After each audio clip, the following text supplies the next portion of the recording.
देवतेही बळे धरिला सायासे करून या नाश उपाधीचा पूर्व पक्षी धातू धिक्कारिले जन स्वये जनार्दन तेची झाले तुका म्हणे यासी न चले तातडी अनुभवे गोडी येईल कळो पूर्व पक्षी धातू धिक्कारिले जन स्वये जनार्दन तेची झाले विठोबा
धातू धिक्कारिले जन स्वये जनार्दन तेची झाले। प्रस्तुत प्रसंगी कीर्तन रूपी सेवेकरिता निवडलेला अभंग जगद्गुरु जगतवंदनीय सर्वांच्या अंतःकरणाचा अधिष्ठान असणारे माऊली तुकोबाराय यांचा 3 चरणांचा आणि संत महापुरुषांनी उपाधीचा त्याग करून कशा पद्धतीने परमात्म्याला प्राप्त करून घेतलं त्याचं वर्णन करून सांगणार अशा पद्धतीचा अभंग। या अभंगामध्ये माऊली तुकोबराय आपल्याला काय प्रतिपादन करून सांगतात तत्पूर्वी आपण एकदा संतांना नमन करूया. श्री संतांचे माता चरणावरी, श्री संतांचे माता चरणावरी, श्री संतांचे माता चरणावरी,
माता चरणावरी साष्टांग हे करी दंडवत. विश्रांती पावलो सांभाळा उत्तरी, वाढले अंतरी प्रेम सुख. देवती बळे धरिला सायासे, करोनिया नाश उपाधीचा. पूर्व पक्षी धातू धिक्कारिले जन, स्वयं जनार्दन तेची झाले प्रस्तुत. प्रतिवर्षी प्रमाणे म्हणजे गेल्या 25 वर्षांपासून अविरतपणे संपन्न होत असणारा हा अखंड हरिनाम सप्ताह. या सप्ताहातील असणारी ही 5व्या क्रमांकाची भगवंताची कीर्तन रूपी सेवा ही अकारण करुणा वरुणालय भक्तकाम कल्पतरुण भगवान पांडुरंग परमात्म्याच्या अथांग करुणेने त्याच्या दयेने या सर्व संयोजक मंडळींच्या माध्यमातून, ग्रामस्थांच्या माध्यमातून, महाराजांच्या संपर्कातून आमच्या वाटेला आलेले आहे. सेवेकरिता निवडलेला अभंग जगद्गुरु तुकोबरायांचा आहे.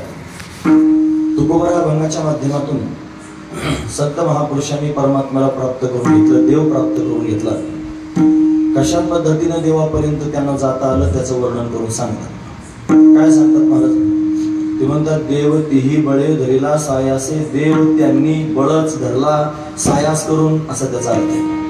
देव तिही बळे धरिला सायासे, त्यांनी बळजबरीनं सायास करून परमात्म्याला प्राप्त करून घेतलं. कसं काय प्राप्त करून घेतलं? म्हणे करून या नाश उपाधीचा नाश करून परमात्म्यापर्यंत ते संत महापुरुष अशा पद्धतीने गेले. त्यांना परमात्मा प्राप्त झाला. महाराज कशा पद्धतीने उपाधीचा नाश केला, कुठून सुरुवात केली ते तर सांगाल की नाही? आम्हाला पण कसा उपाय करायचा?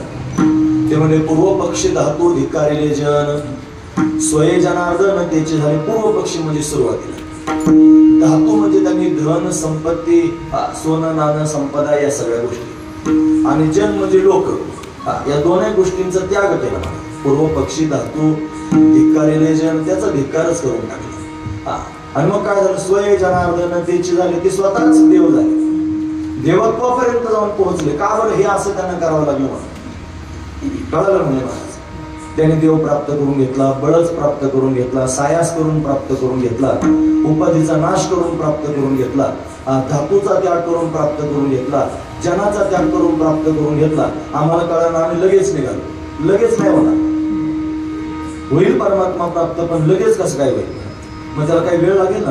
तुका म्हणे तेथे नचले तातडी, तातडी चालणार नाही, घाई करून चालणार नाही. मग अनुभवे गोडी येईल कळो, हळूहळू हळूहळू त्याचा अनुभव येईल, आणि अनुभवानं ती गोडी आपल्याला अशा पद्धतीने परमात्मा स्वरूपाची प्राप्त होईल. एकाएकी कोणालाही देवत्वापर्यंत जाता येत नाही. तो देवच आहे, पण त्याला घाईघाईनं तिथपर्यंत जाता येत नाही. काही फिनिशिंग तर करावं लागेल की नाही? चकाकी येण्याकरिता महत्वाची गोष्ट आहे. म्हणून त्यांनी अनुभवातून त्याला तिथपर्यंत जाता येऊ शकतं. म्हणून जगद्गुरु तुकोबाराय वर्णन करून सांगतात की बाबा संत महापुरुषांनी अशा पद्धतीने परमात्म्याला प्राप्त करून घेतलं, देवाला प्राप्त करून घेतलं. आपण त्याच मार्गावर गेलो तर आपल्यालाही परमात्मा प्राप्त होईल, अनुभवानं तो परमात्मा आपल्याला कळेल. असा अभंगाचा सरळ अर्थ पाहण्याचा आपण प्रयत्न केला.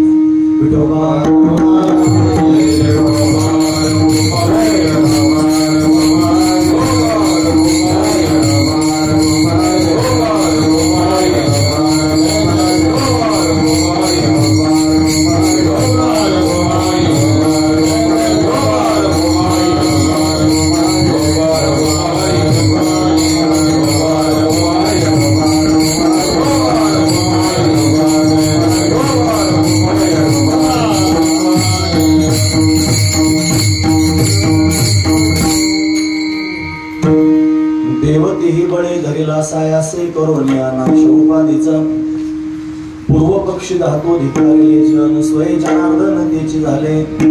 प्रस्तुत रौप्य महोत्सवी वर्ष आपल्या सप्ताहातलं आहे.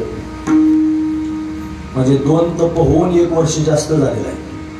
12 एक जरी तप धरलं तरी 2 तप झाले आणि पुन्हा 1 वर्ष जास्त झालेलं आहे. एवढ्या वर्षापासून अविरतपणे आपण भगवंताची ही सेवा या ठिकाणी करतो आहोत. अतिशय सुंदर असणारी हनुमंतरायांची छवी आता प्रत्यक्ष पाहायला मिळते.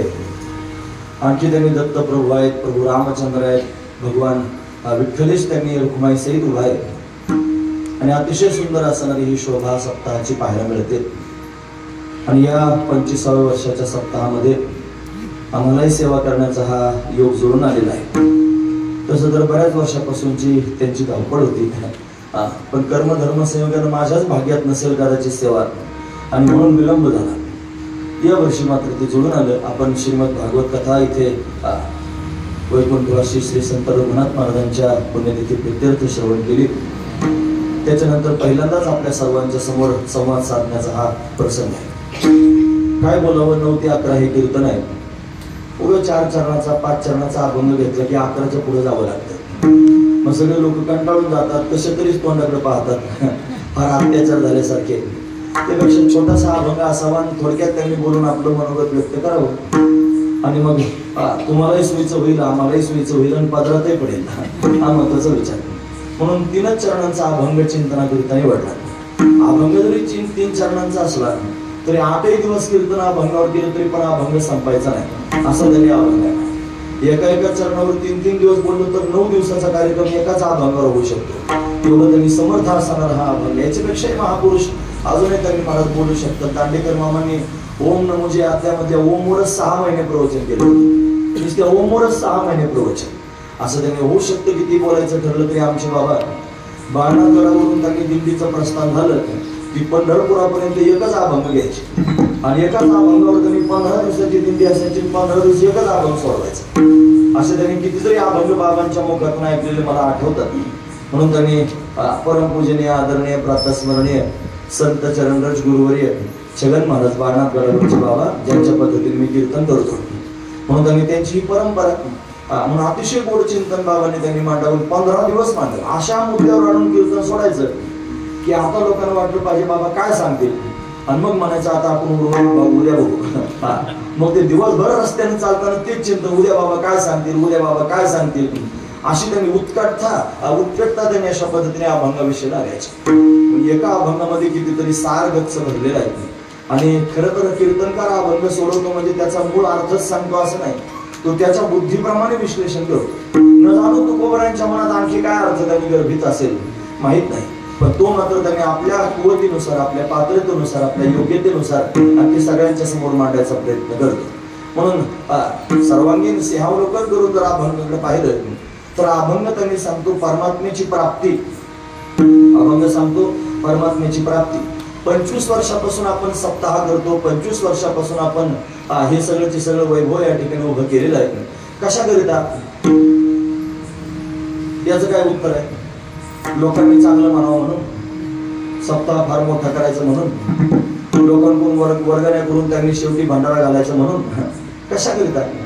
हा सगळ्याचे सगळा खटाटोप, हा सगळ्याचे सगळा अट्टहास निवळ देवाच्या प्राप्ती करत आहे.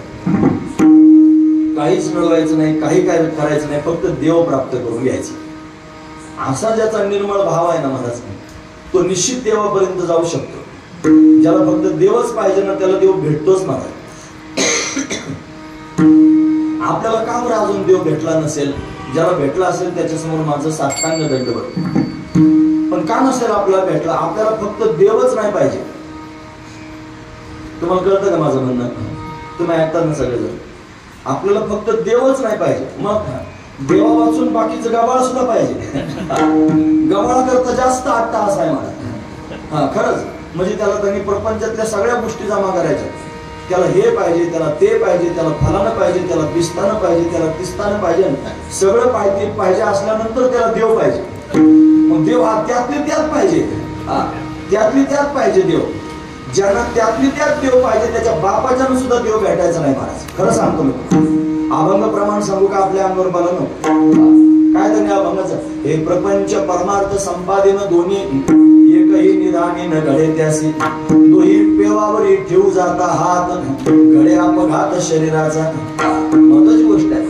प्रपंच आणि परमार्थ दोन्ही गोष्टी एकत्र करण्याचा प्रयत्न जर एखादा मनुष्य करत असेल तर एकही निदानी न घडे त्यासी, देवना संसार तुका दोहीकडे चोर, अशी तुकोबाराय त्यांनी प्रमाण वर्णन करून सांगतात.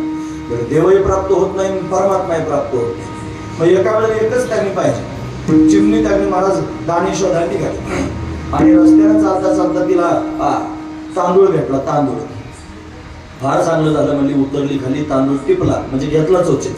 आणि पुढे गेल्यानंतर डाळ सापडली. डाळ तिला वाटलं तांदूळ तर आधीच सापडलेला आहे, डाळ जर भेटली तर खिचडी तरी होईल थोडीशी, असा विचार करून ना खिचडी करता खाली उतरली, डाळ घ्यायला लागली. डाळ घेतलं की तांदूळ पडला.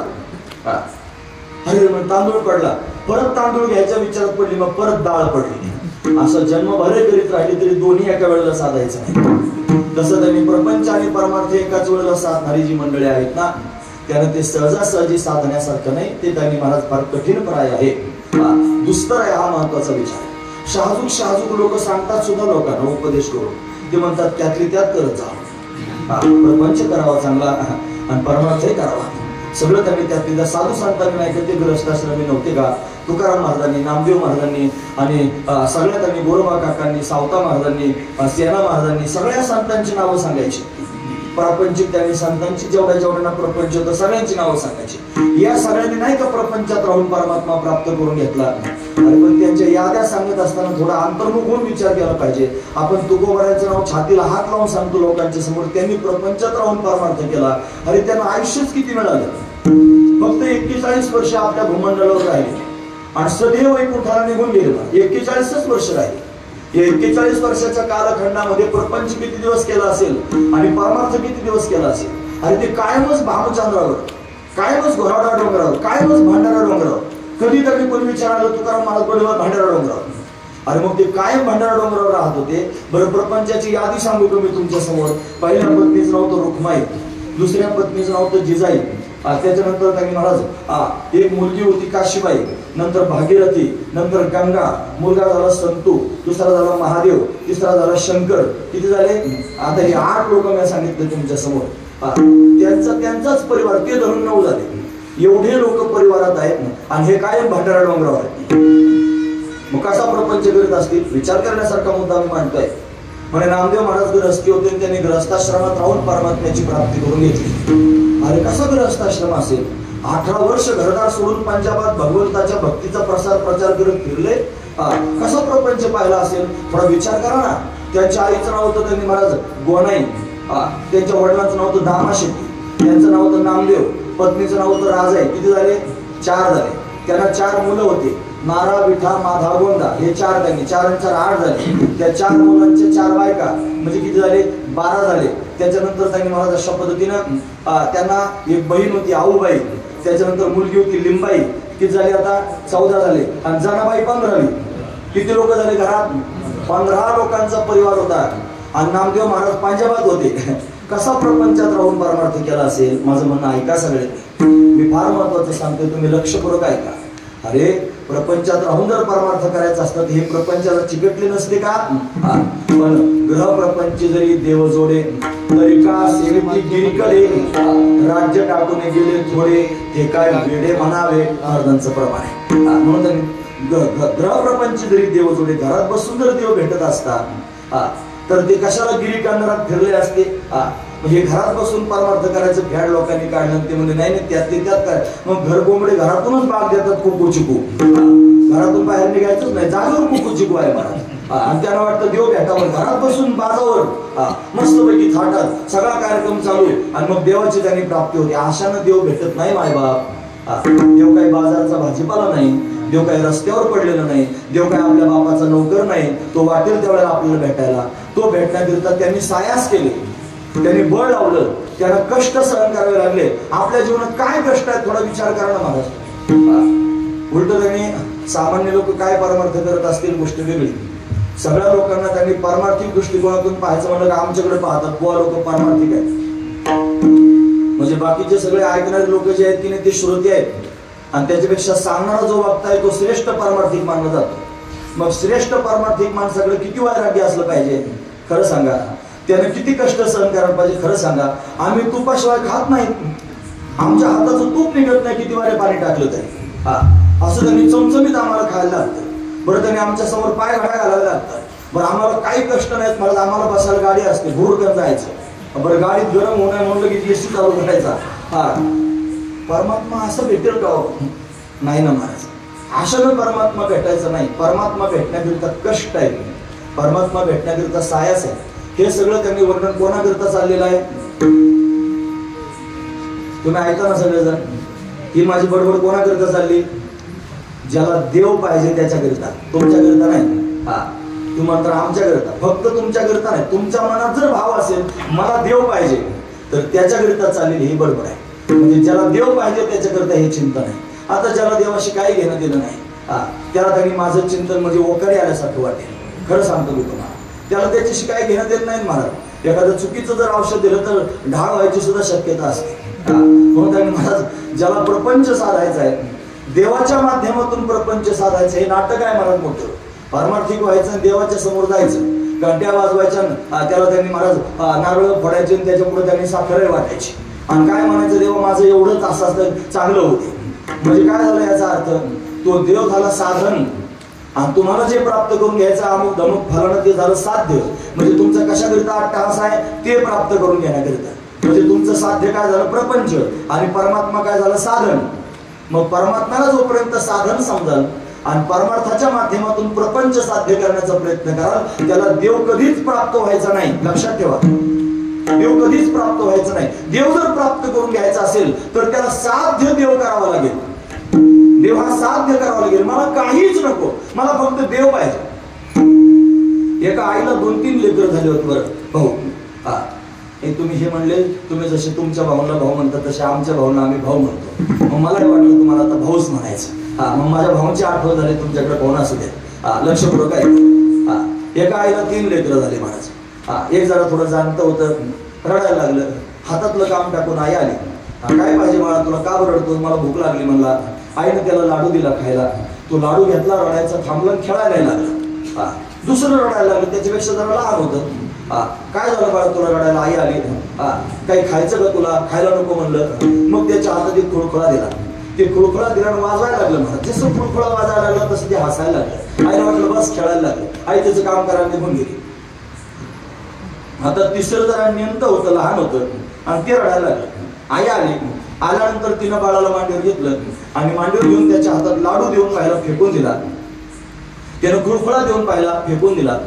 लाडू खात नाही, खुळखुळा घेत नाही आणि रडायचं पण बंद होत नाही. मग आईनं ठराव पास केला की आता काम करायला जायचं नाही, याच्याजवळच बसून राहायचं. आई त्याच्याजवळ बसली, मांडीवर घेतला, डोक्यावर हात फिरवला, रडायचा थांबला.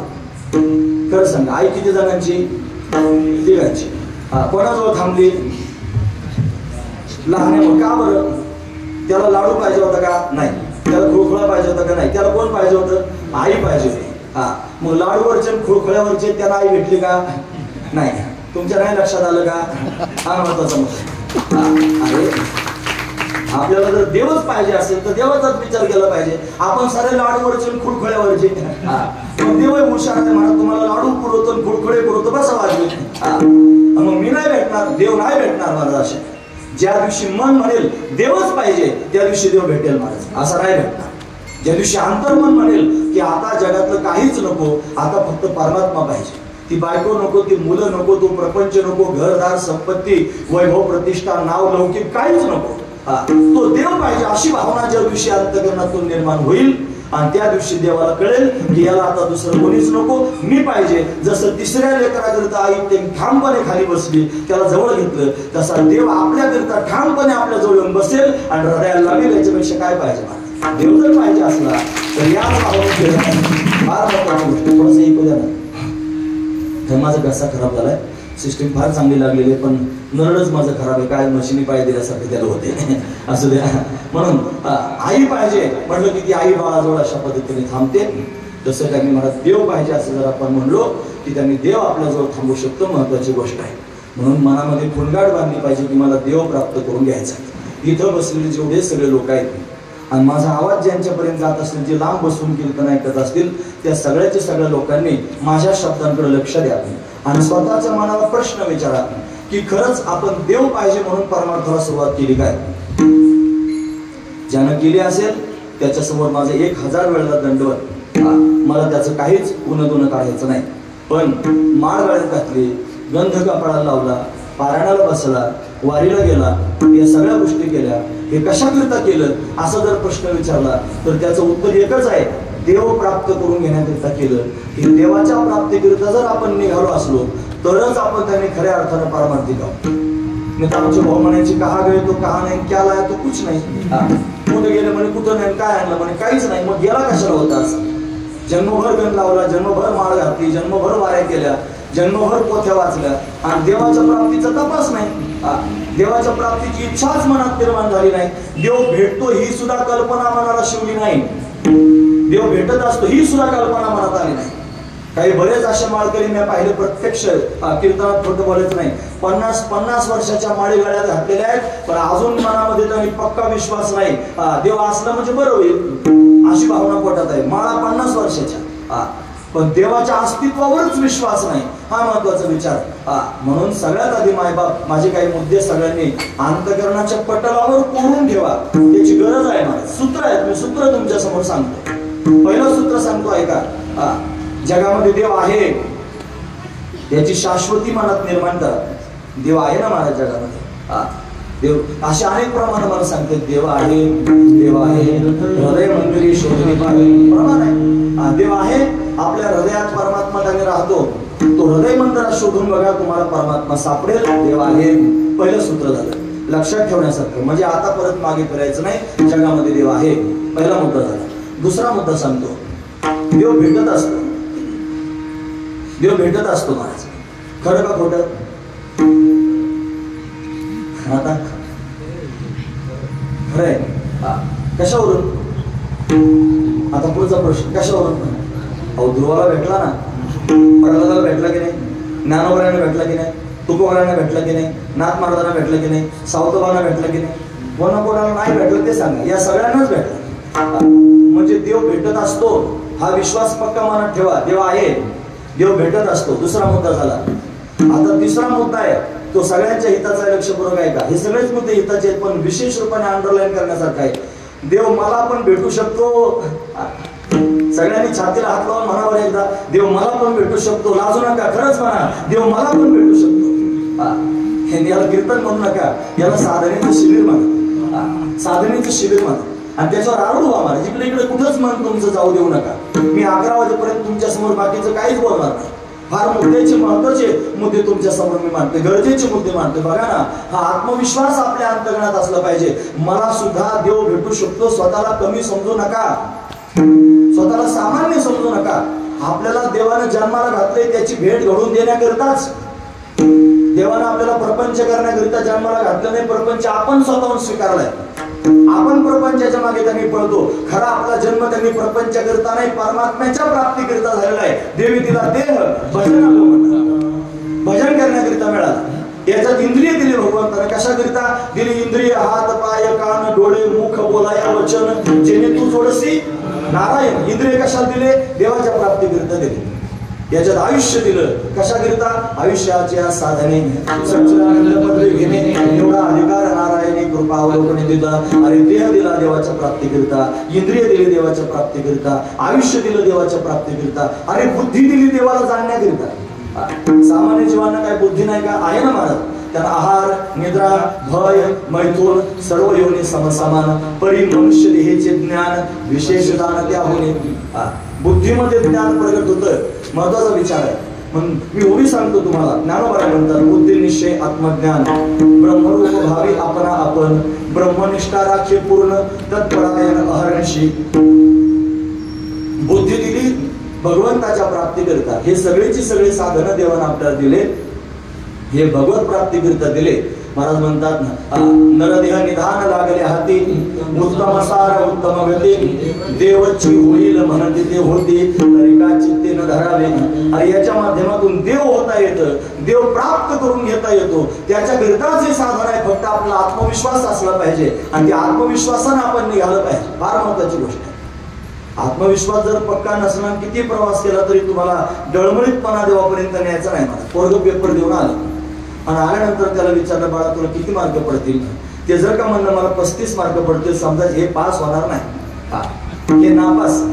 ते जर म्हणलं मला 95% मार्क पडतील, मग समजायचं याला त्यांनी 70-75 नक्कीच पडतील. ते 95 म्हणलं की मग समजायचं 70-75 भेटतील, पण 35 म्हणलं की घोटाळाच म्हणायचं. तसं एखादा म्हणाला तुला देव भेटेल की नाही एखाद्याने विचारलं, मग तू म्हणेल काय माहिती बा आता कसं काय माहिती. असं जर म्हणलं की समजा त्याचा घोटाळाच आहे. मग अंतर्गत पूर्ण विश्वास असला पाहिजे, मला सुद्धा देव भेटणार आहे. दळमळू नका, घाबरू नका, विचार करू नका, चिंता करू नका, मागे पाहू नका. विश्वास धारण करा, मला पण देव भेटणार आहे. स्वातंत्र्यपूर्व काळामध्ये टिळकांनी प्रतिज्ञा केली होती स्वातंत्र्याची चळवळ करताना. ते म्हणजे स्वातंत्र्य हा माझा जन्मसिद्ध हक्क आहे आणि तो मी मिळवणारच, असं त्यांनी वाक्य होतं टिळकांचं. तसं परमात्म्याला प्राप्त करून घेणं माझा जन्मसिद्ध हक्क आहे आणि तो मी मिळवणारच. अशा धाडीने तो देवाच्या प्राप्ती करता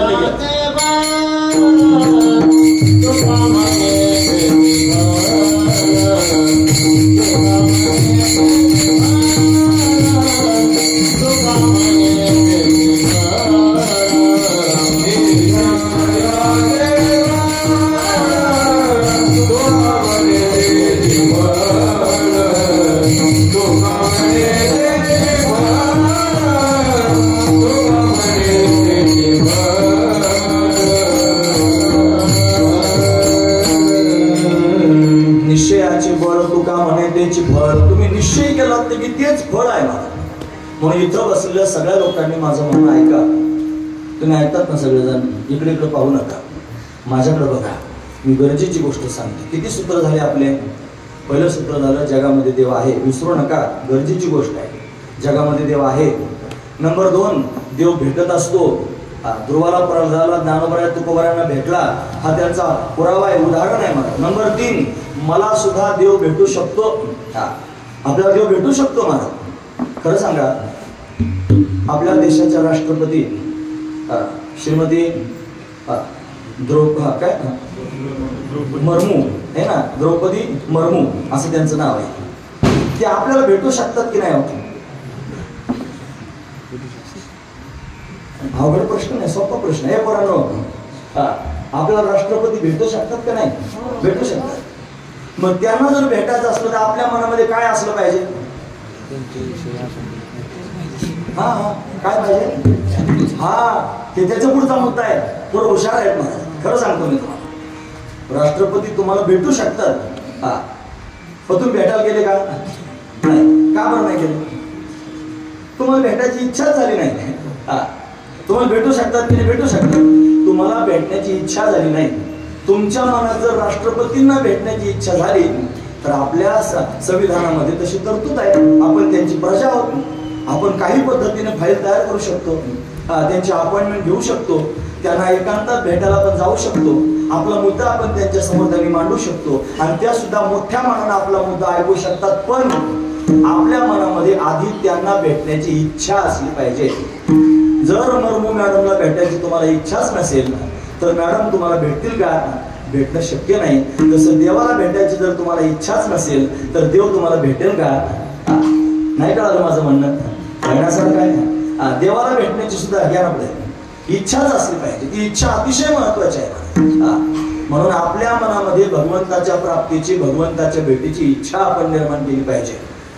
तुम्हाला हे काय बालवडी शिकवल्यासारखा सांगतोस? अरे लोक फार मोठा परमार्थ करतात, लोकांच्या मालिकाची मालिका पाठ आहेत, लोकांचे ज्ञानेश्वरी गाथे पाठ आहेत, पण मनात देवाच्या भेटीची इच्छा नाही. एवढं पाठ करून काय उपयोग आहे? बहु केले पाठांतर, वर्म राहिले ते दूर. फार पाठांतर केलं, वर्मच लांब राहिला. देवाच्या भेटी करता करायचं, देवाच्या भेटीची इच्छाच मनात निर्माण झाली नाही. कसं काय परमात्मा भेटेल? इच्छा झाली पाहिजे. बाकी काही साधन करू नका, इच्छा करा. मला देव भेटला पाहिजे. अरे इच्छा सुद्धा त्याच्यापर्यंत जाऊन पोहोचते. ती जर शुद्ध असली, निर्मळ असली, पवित्र असली, एकाग्रतेने केलेली असली, एकनिष्ठतेने जर इच्छा निर्माण केली असली, तोच पाहिजे. तो भेटेल ना मला इच्छा. देव पावयासी गेलो,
इच्छा निर्माण झाली, देव पाहायला गेलो, देवच झालो किंवा कृतकृत्य झालो. म्हणजे काय? जे प्राप्त करून घेतलं असता जगात काहीच प्राप्त करून घेण्याचं शिल्लक राहत नाही, त्याला कृतकृत्य अवस्था म्हणतात. गुरुजी म्हणायचे, गुरुजी म्हणजे वैकुंठवासी रंगनाथ महाराज परभणीकर. ते म्हणायचे जे प्राप्त करून घेतलं त्याच्यानंतर जगातलं काहीच मिळवायचं शिल्लक राहिलं नाही, अशी अवस्था प्राप्त झाली. कृतकृत्य अवस्था म्हणजे काय? जी इच्छा मनात धारण केली ती त्यांनी पूर्ण झाली. कृतकृत्य झालो, इच्छा केली ते पावलो. म्हणजे परमात्म्याच्या प्राप्तीची आपल्याला इच्छा असावी लागेल. म्हणजे काय इच्छा असावी लागेल? कशी असावी लागेल? सगळ्या संतांना पांडुरंग भेटला, मग मला सुद्धा कोण भेटलं पाहिजे? पांडुरंग भेटला पाहिजे. ज्या पांडुरंगाला तुम्हाला भेटायचं, कसा आहे पांडुरंग? दोन अंगाने सांगते, स्वरूप लक्षणाने आणि तटस्थ लक्षणाने. स्वरूप लक्षणाने पाहिलं तर तो सत्य आहे, चैतन्य स्वरूप आहे, आनंद स्वरूप. आणि तटस्थ लक्षणाने पाहिलं तर तो विटेवर देव आहे. समचरण सरोजम सान्द्रनीलांबुधाभं जगन्निहित पाणिं मंडलं मंडलाभं तरुण तुलसीमाला कंधरं कंजनेत्रं सदयधवहासं विठ्ठलं चिंतयामि. बाह्यांगाने जर पाहण्याचा प्रयत्न कराल तर तो सगुण आहे, साकार झालेला आहे, गुणवान आहे. हे राजस सुकुमार मदनाचा पुतळा रवी शशिकळा लोपली कस्तुरी मळवट चंद्रनाची ओटी. इतका सुंदर आहे मला. असा असणारा परमात्मा मला पाहायचा आहे. कधी असा विचार मनात आला का? कधी असं स्वप्न मनामध्ये तयार झालं का? कसा परमात्मा असेल, त्याचा रंग कसा असेल? विचार कधी केला का माणसानं? मनात केला पाहिजे ना महाराज. मेघश्याम, मेघ म्हणजे ढग जसा सावळा आहे ना, तसा तो परमात्मा सावळा आहे. तो त्याने कसा आहे? तो विटेवर उभा आहे समान चरण ठेवून. त्याचे चरण कडदळीच्या गाभ्या समान कोमल आहेत. त्याच्या पायाची नख स्फटिकासारखी दैदिप्यमान आहेत. त्याच्या चरणात ती नुपुर, त्यांनी त्याचा नाद गगनाला भिडतोय. चरणीची नुपुरे वाकी गर्दती नभा, त्यानं पिवळा पितांबर धारण केलेला आहे, त्याची कंबर सिंहासारखी लवचिक आहे, त्याचं उदर त्रिवळीने युक्त आहे, त्याची नाभी अतिशय सखोल आहे, त्याचं वक्षस्थल म्हणजे छाती विस्तीर्ण आहे, त्याच्यावर ब्राह्मणानं मारलेला पायाचा ठसा श्रीवत्सलांछन शोभून दिसताय, त्याच्या गळ्यामध्ये तुलसी माला, वैजयंती माला, कमल पुष्पांच्या माला शोभून दिसतात.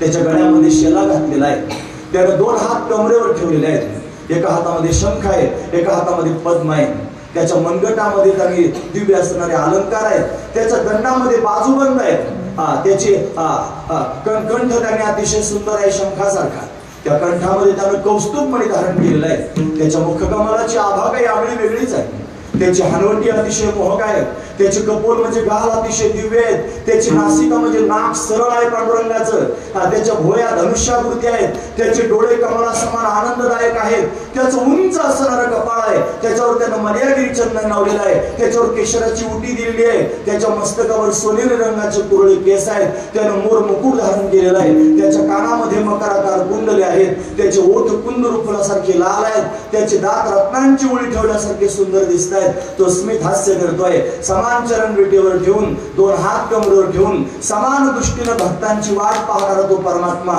मला भेटण्याकरिता उतावीळ झालेला आहे. अशा परमात्म्याला भेटण्याची माझ्या मनामध्ये इच्छा आहे. महत्वाचा विचार आहे, अशा पांडुरंगाला भेटण्याची माझ्या मनामध्ये इच्छा आहे. पांडुरंग असा आहे, तुम्हाला भेटायला आल्यानंतर असा दिसेल, माझ्या मनात असे विचार आहे, तो येईल, त्याच्या अंगाचा जो गंध आहे ना तो कस्तुरी सारखा येतो महाराज, त्याला जवळ घेतल्यानंतर केवढं समाधान प्राप्त होईल, मला त्याने प्रत्यक्ष दिसावं माझ्या मनातली इच्छा, त्यानं मला कडकडून भेटावं माझ्या मनातली इच्छा, त्यानं माझ्या मस्तकावर हात फिरवावा माझ्या मनातली इच्छा, त्यानं तोंड भरून माझ्या बरोबर बोलावं माझ्या मनातली इच्छा, त्याने डोळे भरून माझ्याकडे पाहावं माझ्या मनातली इच्छा, माझं सुखदुःख मी त्याच्या समोर त्यांनी व्यक्त करून सांगावं माझ्या मनातली इच्छा. तुम्ही ऐकतात ना सर्व, असं कधी कोणाला होतं का? असे विचार कोणाच्या मनात येतात का? असे विचार ज्ञानोबरायांच्या मनात आले म्हणून तर भेटला, असे विचार तुकोबरायांच्या मनात आले म्हणून तर भेटला, असे विचार नाथांच्या मनात आले, सावतबांच्या मनात आले, गोरोबा काकांच्या मनात आले, सेना महाराजांच्या मनात आले म्हणून भेटला, अशी इच्छा निर्माण केली म्हणून भेटला. मग का सांगतो? तुमचा टाइमपास करण्याकरिता नाही, तुमच्यावर छाप करून घेण्याकरिता नाही, तुमचं मनोरंजन करण्याकरिता नाही, कीर्तनातली वेळ घालवण्याकरिता नाही, मला तुमच्या मनात घुसून त्यांनी याची जाणीव करून द्यायची आहे की अशा पद्धतीने आपण अशी इच्छा कधी केली का, आणि जर अशी इच्छा केली नसली तर माझं म्हणणं ऐकून तुम्ही अशी इच्छा मनात निर्माण करा. परमात्मा आला पाहिजे, परमात्मा माझ्याजवळ बसला पाहिजे. मी खरं सांगू का तुम्हाला, माझ्या मनातली काय इच्छा आहे ते बरं का, मला असं वाटतं तो यावा. आपण जिथं राहतो ना तिथं सगळ्यात चांगलं, सगळ्यात उत्तम, सगळ्यात योग्य असणारं जे स्थान आहे ना आपली बसण्याची जागा, त्या जागेवर देवाला आणलं की बसवायचं, आणि तो बसला की त्याच्याजवळ जाऊन बसायचं खाली मांडी घालून, आणि डोकं त्याच्या मांडीवर ठेवायचं. माझी इच्छा सांगतो बरं मी तुम्हाला, त्यानं माझ्या डोक्यावर हात फिरवायचा, मी किलकिल्या डोळ्याने त्याच्याकडे पाहायचं, आणि त्यानं त्यांनी तोंड भरून मला म्हणायचं, बाळा मी तुझ्या जवळच आहे, मी तुझाच आहे. एवढे 2 शब्द जरी त्यानं मला म्हणले ना महाराज, माझं जीवन मला कर्तार्थ झाल्यासारखं होईल. माझ्याशी बोलावं अशी माझ्या मनात इच्छा. अरे संसार बोलावायच्याकरिता मरायला लागतात लोक, संसार बोलण्याकरिता केवढा 8 तास करतात. पूर्वीच्या काळात ते लग्न कार्य झालं की 4-4, 5-5 वर्ष पती पत्नी एकमेकावर बोलायचे नाहीत महाराज, म्हणजे मर्यादा असायची ना, मोठ्या माणसासमोर बोलायचं नाही. संसार व्हायचा त्यांनी महाराज, 2-2 लेकर व्हायचे, पण माणसात बोलायचं नाही असं त्यांनी प्रघात होता. आजही त्यांनी आहे, पण आता जरा जमाना बदल, मला आताच्या जमान्यात सांगत त्यात वेळ जाईल ना माझं सांगता मला ते सांगायचं नाही. पूर्वीची गोष्ट सांगतो, दोघं असेच पती पत्नी होते. तो आपला बिचारा शेतकरी होता, नांगर धरायला गेला. नांगर काय दुपारी 12 वाजता बैलाचा धरीत नाही, ट्रॅक्टरवाले कधी धरतात ना, पण बैलाचा नांगर पहाटे धरला जायचा 4 वाजताच. असा अंधारातच नांगर धरायला गेला, आणि नांगर धरत असताना थोडासा दमला, जरा तांबडं फुटलं, थोडंसं झाडाखाली बसलं. तिथं तरी गोठा होता, जनावर गोठ्यात होते. त्याची पत्नी त्याने महाराज तिथं त्या गुरांचं त्याने आवरासावर करण्याकरिता गेली. तिने गोठा झाडून घेतला, त्यातलं त्याने ते शेण उचलायला सुरुवात केली, गंगेल्यामध्ये शेण भरलं, आणि भरल्यानंतर ते उचललं, आणि तिथंच जवळ त्यांनी उकेल राहता त्याच्यावर ते गमेल नेऊन टाकलं. ते टाकलं की धुमाकडून आवाज आल्यासारखं धपकन वाजलं, असं धप वाजलं की त्याच्या कानावर आवाज गेला. तो झाडाखाली बसला होता, तिचा नवराच होता महाराज, तिचा पती होता. तो आवाज गेला धप, त्याला म्हटलं एवढा अंधारा आहे, कोणीच नाही. हे आवाज कुठून आला? त्यानं तिथूनच हाक मारली, कोण आहे? कोण म्हणलं? तो पती म्हणला, कोण आहे? हिच्या कानावर आवाज आला, तिने ओळखला आपल्या पतीचा आवाज आहे. तिला एवढा आनंद झाला महाराज. ती म्हणले कोण आहे? ही म्हणून म्हणली मीच आहे. दोनच शब्द झाले. तो म्हणला कोण आहे, आणि ही म्हणली मीच आहे. तो त्याचा नांगर धरायला निघून गेला आणि ही आपली शेणकूर करायला लागली. एवढा आनंद तिला झाला, माझा नवरा माझ्याशी बोलला, माझा नवरा माझ्याशी बोलला, माझा नवरा माझ्याशी बोलला. काय म्हणला? ती म्हणजे कोण आहे? आणि ही म्हणजे मीच आहे. तिनं जसं जमेल उचलायचं आमचे भाऊ म्हणायचे, ते म्हणले कोण आहे? मी म्हणले मीच आहे. ते म्हणले कोण आहे? मी म्हणले मीच आहे. ते तिने गाणं सुरू केलं महाराज. ते म्हणले कोण आहे? मी म्हणले मीच आहे. ते म्हणले कोण आहे? किती आनंद झाला. कोण बोललं? नवरा बोलला. कशातला? संसारातला नवरा एक शब्द बोलला, एवढा आनंद झाला. अरे जगाचा मालक जर त्याने आपल्याशी एक शब्द बोलला, तेवढा आनंद होईल. कोणत्या प्रकरणानं माझ्या समोर यावं, मला हृदयाला लावावं, माझ्या मस्तकावर हात फिरवावा आणि तोंड भरून मला त्यांनी म्हणा, बाळा तुझाच येणार मी. एवढंच म्हणावं फक्त, एवढं त्यानं माझ्याशी बोलावं, अशी माझ्या मनात आहे इच्छा. माझे वातावरणात बिघडून देऊ नका बोलणं मायबाप. ही इच्छा तुम्ही पण धारण करा की पांडुरंगाने यावं आणि माझ्याशी एक शब्दभर बोलावं. इच्छा किती मुद्दे झाले? देव आहे, देव भेटत असतो, मला पण भेटू शकतो. देवाच्या भेटीची इच्छा अंतःकरणात आहे, हा सगळ्यात महत्वाचा मुद्दा. नुसती इच्छा असून काय होईल? नुसते इच्छेनं काय होईल? मला पंढरपूरला जावं वाटतं, मला पंढरपूरला जावं वाटतं. नुसतं इच्छा निर्माण झाली, त्या जावं वाटतं. आणि पंढरपूरला जावं वाटतं म्हणल्यानं जाता येईल का? मग काय करावं लागेल? प्रयत्न करावे लागतील ना. तुला घराच्या बाहेर पडावं लागेल, तुला त्याने 4-2 रुपये खिशात घ्यावे लागतील, तुला एखादी गाडी शोधावं लागेल, मग गाडीत बसून त्याचं भाडं द्यावं लागेल, मग तुला प्रवास करीत करीत 2-4 घंटे पंढरपुरापर्यंत जावं लागेल. मग तू स्नान करशील, मग तू महाद्वारात जाशील, मग पांडुरंगापर्यंत जाशील, मग तुला पांडुरंगाचं दर्शन होईल. नुसतं जा वाटतं, जा वाटतं, जा वाटतं म्हणून जमल का? प्रयत्न करावे लागतील ना. तसं मला वाटतं पांडुरंग यावा, मला वाटतं पांडुरंग दिसावा, मला वाटतं पांडुरंग भेटावा, मला वाटतं पांडुरंग बोलावा, मला वाटतं त्यानं हृदयाला लावावं, मला वाटतं त्यानं डोक्यावरून हात फिरवावा, मला वाटतं मी त्याच्याशी बोलावं. माझ्या मनात अशी इच्छा आहे. नुसती इच्छा काय करतो महाराज? प्रयत्न पण कर ना, प्रयत्न पण कर ना. खरं सांगा, आपले काय प्रयत्न आहेत तो पांडुरंगाला भेटण्याकरिता? काय प्रयत्न आहेत पांडुरंगाला भेटण्याकरिता? आपण निवड शिक्के मारून आहोत हरिभक्तीपरायण. काहीच कामाचे नाहीत महाराज ते शिक्के, मोकार शिक्के मारलेले आहेत हरिभक्तीपरायण. महाराजांच्या समोर मी उद्धटपणाने बोलू नये, असे इंजेक्शन टोचल्याशिवाय गुण पण येत नाही महाराज. खरं सांग, लोक झिंजाळून स्वतःला पाहत नाहीत, आत्मपरीक्षण आत्मशोधन करत नाहीत. अरे खरंच मी हरिभक्तीपरायण झालो, लोक मला हरिभक्तीपरायण म्हणतात आणि माझ्याकडे तर देवाच्या भेटीची तिळमात्र सुद्धा इच्छा नाही. मी काय कामाचा हरिभक्तीपरायण आहे? महत्वाचा मुद्दा आहे महाराज. पण प्रयत्न केले पाहिजेत. हे 5 मुद्दे आपल्या हातात आहेत महाराज. देव आहे, देव भेटत असतो, मला पण भेटू शकतो, मला देवाच्या भेटीची इच्छा आहे आणि मी देवाच्या भेटीकरिता प्रयत्न करतो. 5 मुद्दे. हे 5 मुद्दे जर चोख असतील तर 6वा मुद्दा देवाच्या हातात आहे, अनुग्रह करणे, कृपा करणे. मग देव कृपा करील. आणि 7वा मुद्दा त्याच्याच हातात आहे, साक्षात्कार होणे. मग देवाचा साक्षात्कार होईल महाराज. असं नाही म्हणा. देव प्राप्त करून घ्यायचा असेल तर या 7 सूत्रातून जावंच लागेल, दुसरा पर्याय नाही महाराज. याच्यात दुसरं काही मध्यंतरी दुसरा स्टॉप नाही. एवढे स्टॉप आहेत आणि या स्टॉपवर तुम्हाला जावंच लागतं. त्याला दुसरा पर्याय शोधणं गरजेचं नाही. हेच पर्याय शोधून सांगितलेले आहे. अशा पद्धतीने त्यांनी महाराज परमात्म्यापर्यंत आपल्याला जाता येऊ शकतो. कोण गेलं? हा महत्वाचा मुद्दा आहे. कोणी देव प्राप्त करून घेतला, कोणाला देव मिळाला? आता आपण असं आहे, कोणतीच गोष्ट स्वतःच्या मनाने करीत नाहीत महाराज. पाऊस पडल्यानंतर त्यांनी वापसा होतो आणि वापसा झाल्यानंतर त्यांनी महाराज पेरणी करायचा कार्यक्रम चालू होतो. पेरणी करताना त्यांनी महाराज लोक बी आणतात. आता वेगवेगळ्या कंपन्यांच्या माध्यमातून बी यायला लागलं.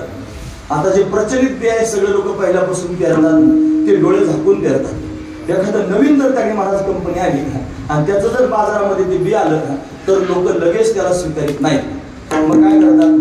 आधी विचार करतात, याच्या आधी कोणी पेरलंय का? ज्यानं पेरलंय त्याचं उगलंय का? ज्याचं उगवलंय त्याला त्यांनी महाराज पोचलंय का? ज्याचं पोचलंय त्याला त्यांनी भावलंय का? ज्याला भावलंय त्यांनी त्याच्या पदरात काही पडलंय का? एवढी खाणीसुमारी आपण शोधतो. आणि मग आपण ते बी घेऊन येतो, मग पेरायचा विचार करतो. सरळ सरळ व्यवहारातला मुद्दा मी तुमच्या समोर सांगितला. आणि साधी शेती करायची म्हणली तरी सुद्धा आपण बी विचार करून घेतो, आहे की नाही? जसं त्याने मला परमात्मा प्राप्त करून घ्यायचा आहे आणि हा प्राप्त होणार आहे, कोणाकोणाला प्राप्त झाला आणि कसा प्राप्त करून घेतला याचा विचार करायला नको का? मग देव जर मिळवायचा ना, मग कोण कोण देवापर्यंत गेलं, कोणी कोणी देवाला प्राप्त करून घेतलं, कशा पद्धतीने त्यांना प्राप्त झाला, या गोष्टीचा विचार अतिशय महत्वाचा आहे. मग कोणाला देव प्राप्त झाला, कोणी देव अशा पद्धतीने धरला, म्हणजे त्यांनी देव धरला. कोणी धरला? हे त्यांनी जो शब्द आहे ना, हा त्यांनी सनकादिकांपासून निळोबरांपर्यंत लावायचा, मैपती महाराजांपर्यंत लावायचा. त्यांनी सनकादिक संतांनी देव धरला, त्याच्यानंतर नारदजी महाराजांनी देव धरला, त्याच्यानंतर व्यासदेवजी महाराजांनी देव धरला, शुकाचार्य महाराजांनी देव धरला, शंकराचार्य महाराजांनी देव धरला, मध्ये बरंच आहे, ज्ञानोबरांनी देव धरला, नामदेव महाराजांनी देव धरला. तीही म्हणजे त्यांनी देव धरला, त्यांना देव त्यांनी प्राप्त झाला, हे पक्का आहे महाराज. पण कसा प्राप्त झाला हा मुद्दा आहे. त्यांना प्राप्त, आता आपल्याला प्राप्त करून घ्यायचा आपण प्रयत्न केला की मग आपल्याला त्यांनी अनुग्रह होईल आणि आपल्याला साक्षात्कारापर्यंत जाता येईपर्यंत ठीक आहे. पण हे प्रयत्न नेमके कसे केले ते सांगा ना. काय प्रयत्न केले म्हणजे आम्हाला पण प्रयत्न करता येतील ना, आम्हाला त्या पद्धतीने प्रयत्न करता. स्वप्नच दाखवली तुम्ही, देव येत असतो, देव भेटत असतो, असा भेटत असतो, असा बोलत असतो, हे सगळं आम्हाला कळालं. पण प्रयत्न करायचे मुद्दामध्ये आहे, कसे प्रयत्न करायचे, त्यांनी काय प्रयत्न केले, देवाच्या भेटीकरिता काय प्रयत्न केले, हे जर कळालं तर आम्ही सुद्धा त्या प्रकारचे प्रयत्न करू शकतो. म्हणजे त्यांनी देव धरला, तो देव त्यांना सहजासहजी प्राप्त झाला नाही, त्यांना देवाच्या प्राप्तीकरिता सायास करावे लागले, त्यांना देवाच्या प्राप्तीकरिता बळ लावावं लागलं आणि त्यांना देवाच्या प्राप्तीकरिता उपाधी घालवावी लागली. सगळ्यात महत्वाचा मुद्दा सांगतो, देव त्यांनी धरला शब्द जरी असला तरी सुद्धा देव नाही अशी जागा नाही, देव आहेच. हृदय मंदिरी शोधून पाहिजे आपण म्हणतो, देव आहेच ना मला. मग तो कुठे आहे? तो त्यांनी आत पण आहे आणि बाहेर पण आहे. देव आहे, देव आहे, हृदय मंदिरी शोधून आत पण आहे, बाहेर पण देवगच्च भरले. कहा बगडारू देखे देखे तो सर्व ठिकाणी सर्वं खलुदं ब्रह्म नेहनानास्ति किंचन ईश्वरो जीवकलया प्रविष्टो भगवानीति ईशावास्यमिदं सर्वं. ईशावास्य उपनिषद त्यांनी म्हणतात सर्व ठिकाणी परमात्मा ब्रह्म सर्वगत सदासम, जेथे अणु नाही विषम, जिथं त्याने अणु सुद्धा विषम नाही असा सगळ्या ठिकाणी देव भरलेला आहे. बाहेर पण देव आहे आणि आत पण देव आहे. मग सगळ्या ठिकाणी जर देव आहे मग धरायची काय गरज आहे? मग धरण्याकरता एवढे सायास कशाला करायची गरज आहे? धरायकरता बळ लावायची काय गरज आहे? आहे देव इथपर्यंत ठीक आहे, पण तो देव त्यांनी महाराज पांघरून घेऊन बसलेला आहे. बाहेर त्यांनी आहे देव, पण जगताचं पांघरून घेतलेलं आहे आणि आतमध्ये पण आहे देव, पण शरीराचं पांघरून घेतलेलं आहे. महत्वाची गोष्ट आहे. हे शरीर आहे ना, ही उपाधी आहे, ही देवावर आलेली उपाधी आहे. आतमध्ये देव आहे, त्याचं नाव आहे आत्मा. आत्माच देव आहे. ते म्हणतात देव देव म्हणून व्यर्थ का फिरसी, निज देव नेनसी मुळी कोणी. देवा नाही रूप, देवा नाही नाव, देवा नाही गाव कोठे काही. देवाला नाव नाही, देवाला गाव नाही, देवाला रूप नाही, देवाला आकार नाही, काहीच नाही. असा श्रेष्ठ असणारा तो देव आहे. ज्ञानदेव म्हणे भजा आत्मदेवा, अखंडित सेवा करा त्याची. आत्मा हाच देव आहे, आपल्या जवळ आहे, त्याच्यासारखा जवळ दुसरा कोणीच नाही, आपला आत्माच देव आहे. ते म्हणले ना मला देव पाहावाया गेलं तेथे देव शेवून येते, तोच देव आहे. हा महत्वाचा विचार आहे. पण आपल्याला का प्राप्त होत नाही? त्या देवावर उपाधी आलेली आहे. ती उपाधी जर कोणती असेल तर शरीराची उपाधी आहे. देव कसा आहे म्हणजे नैनन छिन्नंत शस्त्राणी नैनन दहती पावका न चैनन क्लेदयंतापो न शोषयती मारुता, असं देवाचं स्वरूप आहे. तो देव त्याने आजर अमर अविनाशी आहे. न जायते म्रियते वा कदाचित् नायं भूत्वा भविता वा न भूयः आजो नित्य शाश्वतोऽयं पुराणो न हन्यते हन्यमाने शरीरे. शरीराचा नाश झाल्याने ज्याचा नाश होत नाही तो देव आहे. तो आपल्या जवळ आहे, आत्मरूपी देव आहे. पण आपल्याला कळत नाही. का नाही कळत? आपण शरीर स्वतःला समजतो म्हणून आपण कुठे स्वतःला देव समजतो? आपण स्वतःला शरीर समजतो. मी काळा, मी गोरा, मी उंच, मी ठेंगणा, मी स्थूल, मी पुरुष, मी अमक्या जातीचा, मी अमक्या धर्माचा, मी अमक्या पंथाचा, मी अमक्या वर्णाचा, मी अमक्या आश्रमाचा, हेच आपण स्वतःला समजतो. आणि हे आपण समजतो म्हणून आपलं देवत्व जागा होत नाही, आपल्याला देव प्राप्त होत नाही. महत्वाची गोष्ट आहे. आत्मातल्या देवावर ही उपाधी आहे आणि बाहेरचं जे देव आहे ना त्याच्यावर नाम आणि रूपाची उपाधी आहे.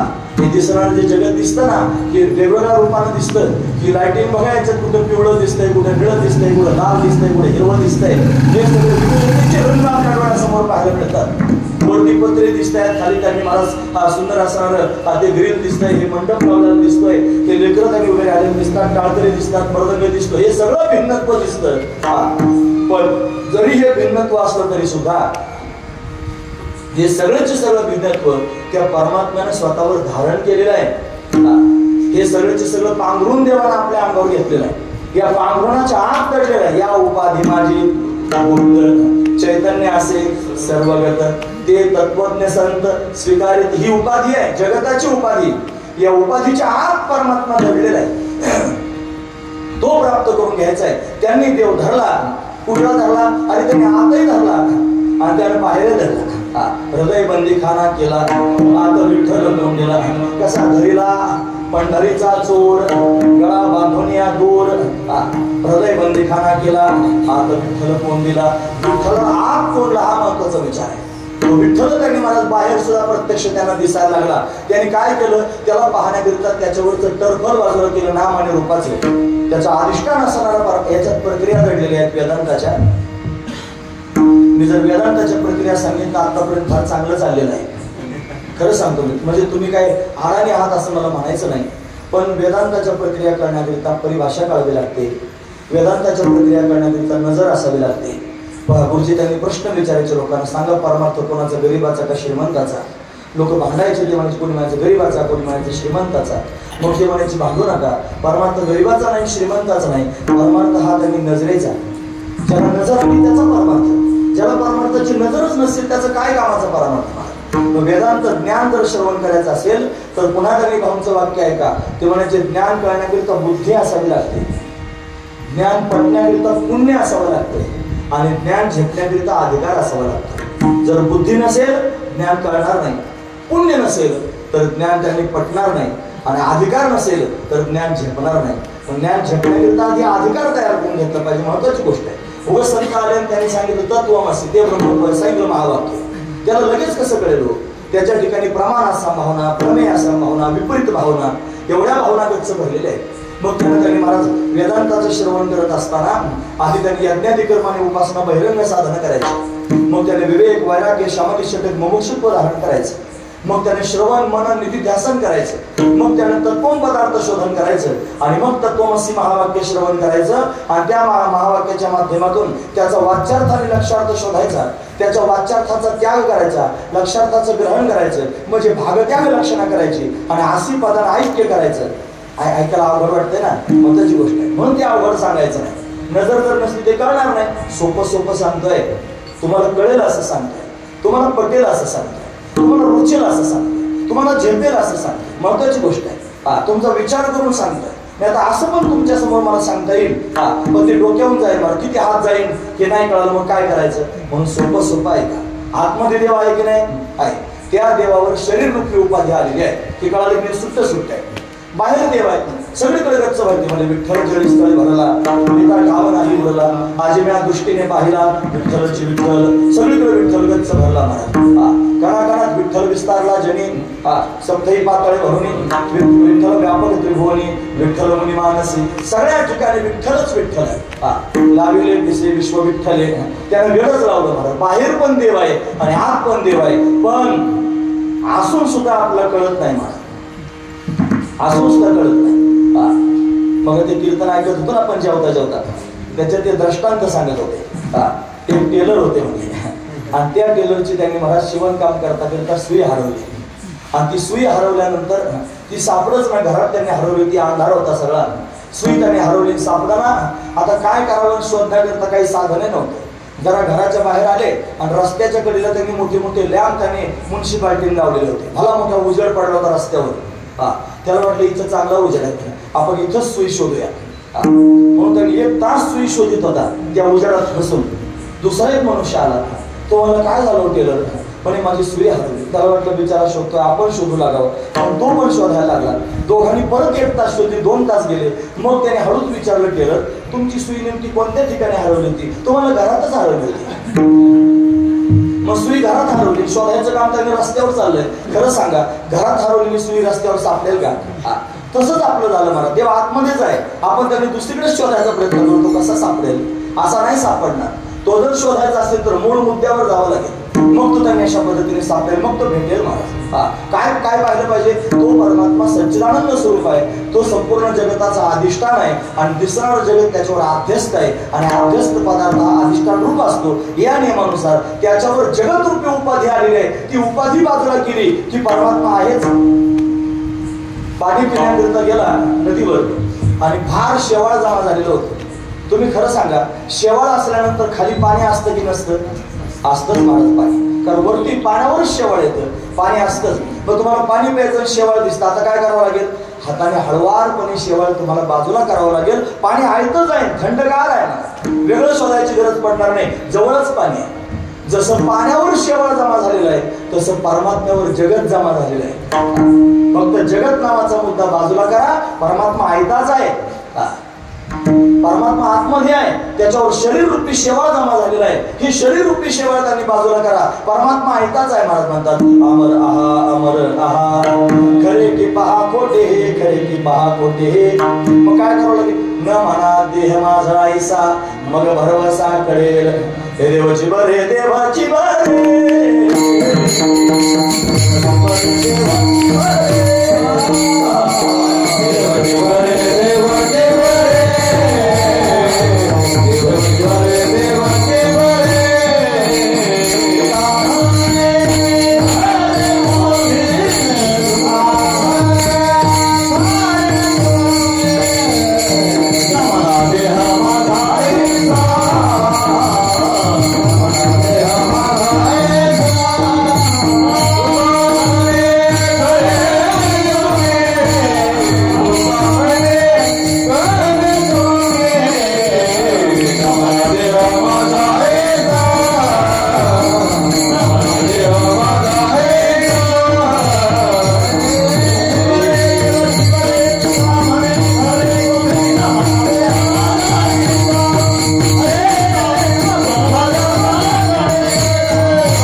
एक काम करा, न म्हणा देह माझा ऐसा, मग भरवसा कळेल. तुम्ही फक्त देह माझा आहे असं म्हणायचं बंद करा, मग तुमच्याजवळ देव त्यांनी अशा पद्धतीने शिल्लक राहील. आतला देव त्यांनी पकडायचा असेल तर शरीर रूपी उपाधी घालवावी लागेल, आणि बाहेरचा देव जर पकडायचा असेल तर जगत रूपी उपाधी घालवावी लागेल. उपाधी घालवल्याशिवाय परमात्मा भेटायचं नाही. मग परमात्म्याला प्राप्त करून घेण्याकरिता बळ लावायचं नाही, परमात्मा प्राप्त करून घेण्याकरिता सायास नाही. मग सायास शब्द बळ शब्द का वापरला?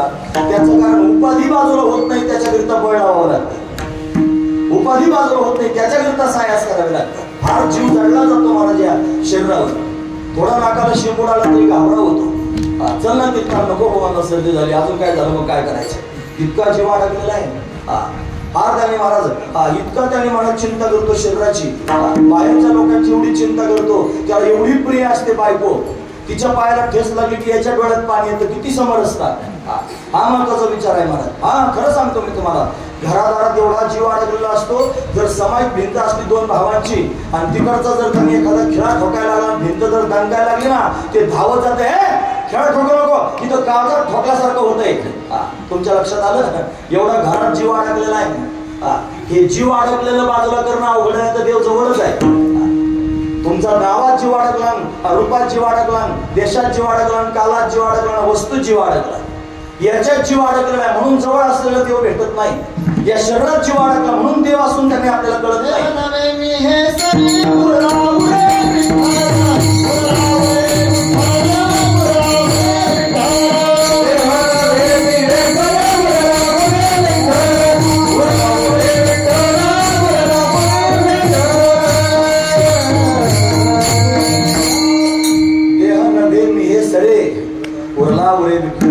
मी देह नव्हे अशी भावना ज्या दिवशी शिल्लक राहील, हे देहरूपी त्याने उपाधी सरून जाईल, त्या दिवशी विठ्ठलच शिल्लक राहील. हा महत्वाचा विचार.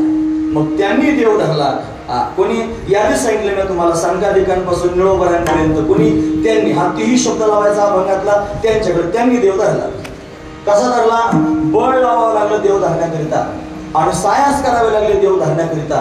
पण आता उलगाडा काय केला आपण? त्याला बळ लावावं लागलं, सायास करावे लागले देवाकरिता का उपाधी घालवाय करता? उपाधी घालवाय करता. देव आहेच ना महाराज ऐकता, जसं पाणी आहेच, फक्त शेवाळ बाजू करण्याकरिता बळ लावावं लागलं, सायास करावे लागले. तसं देव आतमध्ये आहे, फक्त त्याने महाराज देह बाजूला करावा लागला. देव प्रत्यक्ष त्याने प्रगट झाला. देवाच्या प्राप्तीकरिता बळ नाही, देवाच्या प्राप्तीकरिता सायास नाही, तो आहेच. मग सायास आणि बळ कशाकरिता? उपाधी घालवण्याकरिता. अशा पद्धतीने त्यांनी देव प्राप्त करून घेतला. महाराज वर्णन करून सांगतात. लक्षपूर्वक आहे का? म्हणजे काय?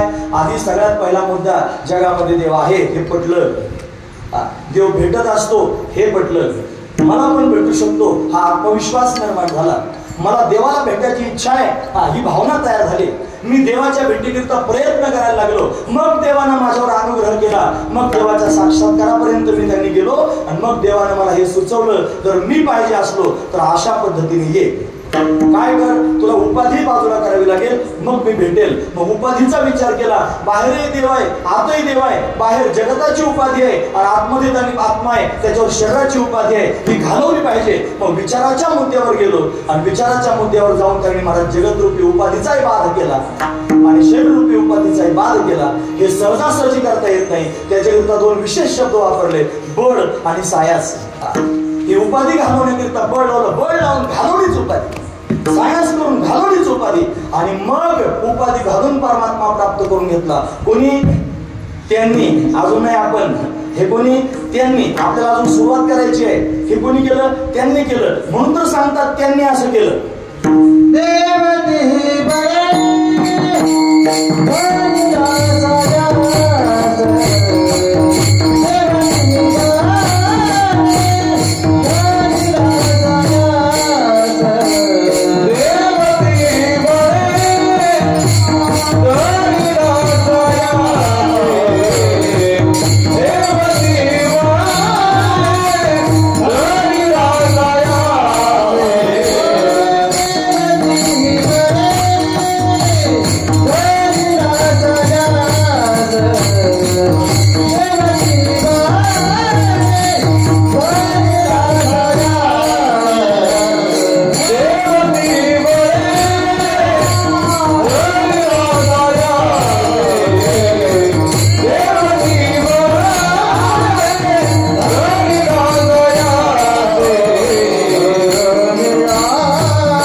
तिही बळे धरिला सायासे करुणिया नाश उपाधीचा. तिही म्हणजे संतांनी देव धरला.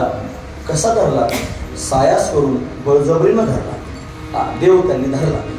सायास कशाला करावे लागले? उपाधी घालवाय. बळ कशाला करावं लागलं? उपाधी घालवाय. महत्वाचा मुद्दा आहे ना. आणि मग अशा पद्धतीने त्यांनी देव पकडला. आता आपल्याला जर देव धरायचा असेल तर आपल्याला काय करावं लागेल? हे सगळे एकही मुद्दा सोडायचा नाही, आधीचा सुद्धा. या सगळ्या मुद्द्यांमधून प्रवास करायचा आणि मग त्यांनी मला उपाधीतून वेगळं व्हायचं. हे चिंतन जर तुम्हाला भावत नसलं तर अजून चिंतन सांगतो. लोक देवापर्यंत जातील सुद्धा पण जात नाही. का नाही जात? अहो सगळ्या जगात जीव अडकलेला राहतो, सगळ्या त्यांनी प्रपंचात जीव अडकलेला राहतो. साधू संतांनी त्यांची नाडी ओळखली. मग ते म्हणले, अरे उठा जागे वारे आता, स्मरण करा पंढरीनाथा, भावे चरणी ठेवा माथा, चुकवा व्यथा जन्माच्या.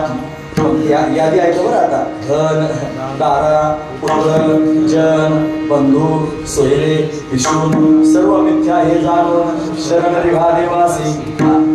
हे नाव काही उगाच नाही घेतले, हे शिल्की शिल्की नाव आहेत महाराज, की ज्याच्यातून माणूस बाजूला होत नाही. धनातून बाजूला होणं तेवढं सोपं नाही. दारा म्हणजे बायको, सोपं नाही बायकोतून बाजूला होणं महाराज. आणि माझं खोटं वाटत असलं तर प्रयोग करून बघा, नाही कळत तुम्हाला? हो, देवाच्या प्राप्तीकरिता संसार सोडला त्याने सगळ्यांनी, तेव्हा त्यांना परमात्मा भेटला. संसार हीच उपाधी आहे. ही उपाधी जोपर्यंत बाजूला होत नाही तोपर्यंत देव भेटायचा नाही. एवढं सोपं आहे का संसार सोडणं? अरे तंबाखू सुटत नाही लोकांना, खरं सांगतो. ज्या तोंडाने देवाचं नाव घेते त्याच तोंडाने इडे खातात लोक. इतके चमत्कार आहेत महाराज. ज्या तोंडाने त्यांनी रामकृष्णाने म्हणायचं त्याच तोंडाने त्यांनी महाराज घाण खायची. लाज वाटायला पाहिजे मनाला आपण काय करतो त्याची. सरळ सरळ गोष्ट आहे. आता माझं वाईट वाटेल एखाद्या माणसाने, याला म्हणते पुढच्या टायमाला बोलू नका, आवश्यक नाही बोलत नाही बोलावलं, काय फरक पडतो नाही बोलावल्याने. पण खरं बोलायचं बंद करायचं काय? महत्वाची गोष्ट आहे. खरं बोललंच पाहिजे ना. ज्या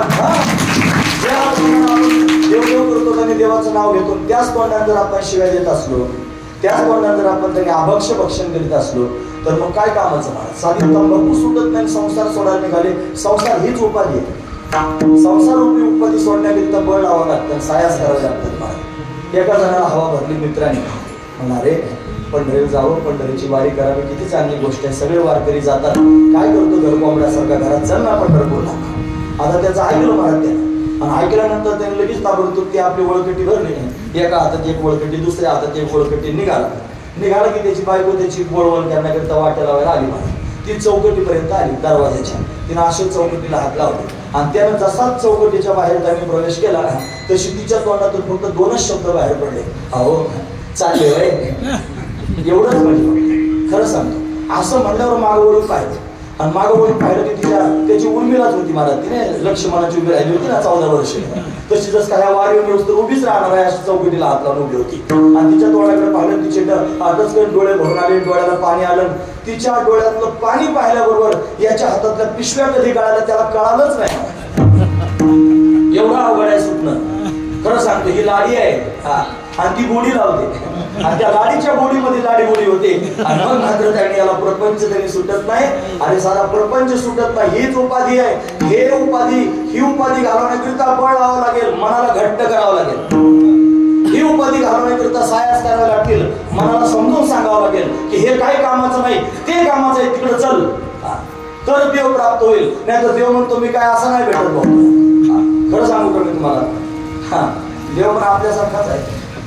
खरं सांगा तुम्हाला, देवाचा स्वभाव सांगतो तुम्हाला. ऐका, देवाचा स्वभाव असा आहे, त्याला भक्ती केलेली आवडते. कोणती भक्ती आवडते? हिची थोडं भक्ती आवडते देवा. काय त्याच्या पुढे आहे? संकल्पावी माया संसाराची. हीच भक्ती देवाला आवडते. कोणती? संसाराची माया त्यांनी संकल्पित करायची, म्हणजे सोडून द्यायची. संकल्पावी माया संसाराची, संसारावरच्या मायेचा संकल्प सोडून द्यायचा, नकोच मला, अशी भावना त्याच्या अंतर्गत निर्माण झाली.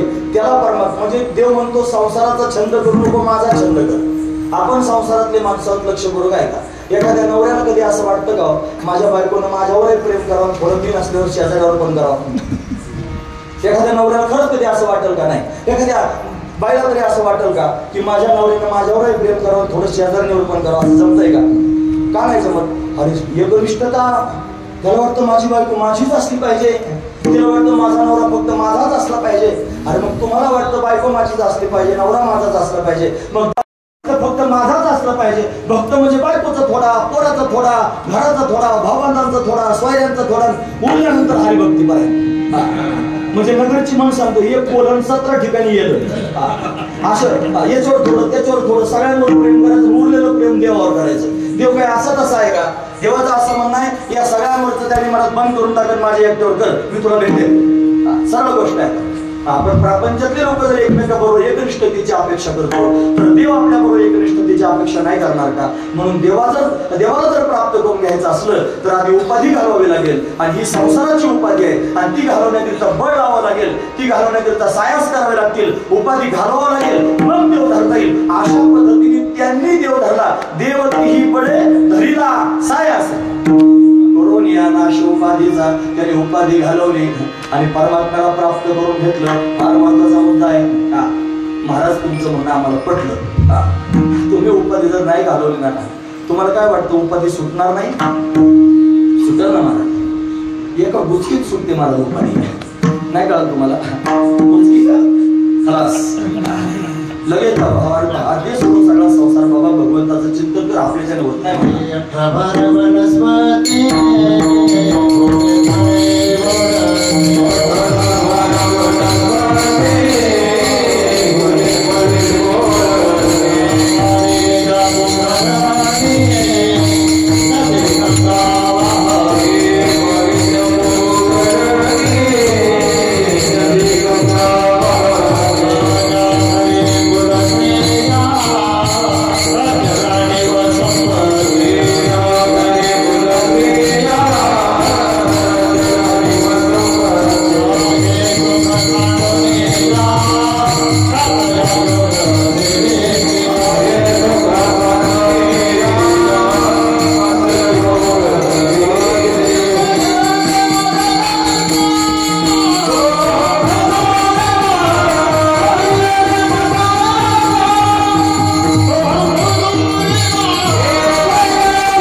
वनात कशाला जातात रे बाबा? याच्यात जर सुख असतं तर कशाला वनात गेले असते? पर्यदे मदालसा सोहम जो रे बाळा, ती मदालसा बाळाला उपदेश करते पाळण्यात घालून की बाबा अरे स्वतःच्या स्वरूपाचा विचार कर आणि त्याच्या ठिकाणी दृढ हो. हा मानण्याचा त्याने विशेष असणारा भाग आहे. संसार तुम्ही नाही सोडला तर एक दिवशी सुटणार आहे आणि काळ तुमच्याकडून सोडून नेणार आहे. एका क्षणात त्यांनी काळ उचलून नेतो महाराज. माशी पाखड येतो हे सर एका बुचकीत जीव जातो महाराज. आता होते 5 मिनिटात त्या लोकाला गेले. बरं गेल्यावर काही लोक त्यांनी लोणचं घालून ठेवीत नाहीत त्याला. 2-2.5 तासात तर फुकून सुद्धा येतात. पहिलं तरी टोकी फुकी फुटल्यावर घरी जायचे. आता त्यांनी गाडगं फुटायचं औषध आणि लेवर तोड करून घरी. त्याला तेवढ्या वेळ सुद्धा ठेवीत नाही, जाऊन फुकून येतात. हा महत्वाचा विचार आहे. कशा करता आणि कोणा करता 8 तास आपला झाला. म्हणून त्यांनी देव प्राप्त करून घेतला, सायास करून प्राप्त केला, बळ लावून प्राप्त केला, उपाधी घालवली, मग परमात्मा प्राप्त केला. आम्हालाही प्राप्त करायचं सांगा. त्यांनी कशी सुरुवात केली, कुठून सुरुवात केली? ते म्हणजे काही नाही. त्यांनी सगळ्यात आधी धन संपत्तीचा धातूचा त्याग केला. त्यांनी लोकेशनेचा त्याग केला आणि मग ते स्वतःच देव स्वरूपाला प्राप्त झाले.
शकते, आपलं काय बोलायचं आवाक्यात आल्यासारखं वाटतंय तुम्हाला, आवाक्यात आहे, काय चिंता करू नका, वेळेत मी थांबणार आहे. फक्त मी काय सांगतो तेवढं लक्षात ठेवा, हे मात्र वाऱ्यात वेळ करून देऊ नका. माझं काय स्वार्थ नाही ते सांगण्यामात्र, ज्या अर्थी मी सांगतोय त्या अर्थी ते मला कळालेलं आहे. जर कळालं नसतं तुम्हाला कसं काय सांगितलं असतं, हे मला कळालं, माझं काय उपयोगाचं आहे हे मला कळालेलंच आहे. मला फक्त माझं जाऊन काय रिन्यू होत आहे ते त्यांनी परत रिव्हिजन त्याचं मला अशा पद्धतीने होतंय की आपल्या गरजेचं आहे म्हणून स्वीकारा. एक शब्द सुद्धा मी तुमच्या समोर इकडचं बोललो नाही, माझं काही आवश्यकताच नाही बोलण्याचं, मला वेळच नाही 2 तासाची. आणि त्याच्यात जर मी हिंगण चिंगण सांगत बसलो मग त्याचा काय उपयोग आहे. मग ते सांगण्याकरिता कीर्तन नाही, जे गरजेचं आहे ते सांगण्याकरिता कीर्तन आहे. तुम्ही जर लक्षपूर्वक ऐकलं, आता टाइम झोपायचा आहे ना महाराज, 11 वाजता टाइम म्हणजे खेडोपाडी त्यांनी शेतकरी काम करतात, दमून येतात, 8 वाजता जेवतात तर 9 वाजता झोपतात सुद्धा बसत्यांवरचे लोक. एवढ्या टाइममध्ये झोप होते लोकांची आखी, म्हणजे हा भर झोपेचा टाइम आहे. आणि एवढ्या झोपेच्या टायमात लोक जागे ठेवायचे म्हणजे काही सोपं नसतं, ते फार कठीण असणारी गोष्ट असते. म्हणजे त्यांनी जागे ठेवणं फार कठीण आहे. मग त्याच्यात एखादा झोपतो महाराज, त्याला द्या वगळून, जाऊ द्या मोरद्या, झोपला तर झोपला, कीर्तनात येऊन झोपला तरी त्याला पुण्य प्राप्त होईल. हे कीर्तनच असं असतंय, कीर्तनात येऊन झोपला नसतं तरी त्याला पुण्य. काही लोक झोप येत नाही म्हणून कीर्तनाला येतात, खरंच ना. आमचे भाऊ विनोदाने सांगायचे, ते म्हणायचे एक जण त्यांनी कीर्तनात झोपलं, चौकदार त्यांनी केलं, त्याच्या हातात काठीच होती, त्या चौकदाराने त्याला सटाव काय घबरावड, मग तो आपला जागा झाला, परत पाया लागला, परत थोड्या वेळ झोपला, परत चौकदार गेला, 2-3 बारे असं झालं. मग तो चौकदारच धावला, म्हणा काय 3-3 बारे मला डोलचे तुम्हाला, म्हणा मी नगरला गेलो पण मला गुण आला नाही, मी पुण्याला गेलो तरी गुण आला नाही, मला मुंबईला जाऊन तरी गुण आला नाही, इथं गुण आला. मला काय झोपच येत नव्हती मला कशानेच, कीर्तनात लगेच आली मला ताबडतोब. झोपण्याकरिता जरी कीर्तनात आला बसला ठिकाणी येऊन तरी त्याच्या कानावर जरी हे शब्द गेले ना तरी त्याचं पाप जाळीत राहतील, म्हणजे एवढं सामर्थ्य कीर्तनच आहे. कीर्तनाचं अंग एवढं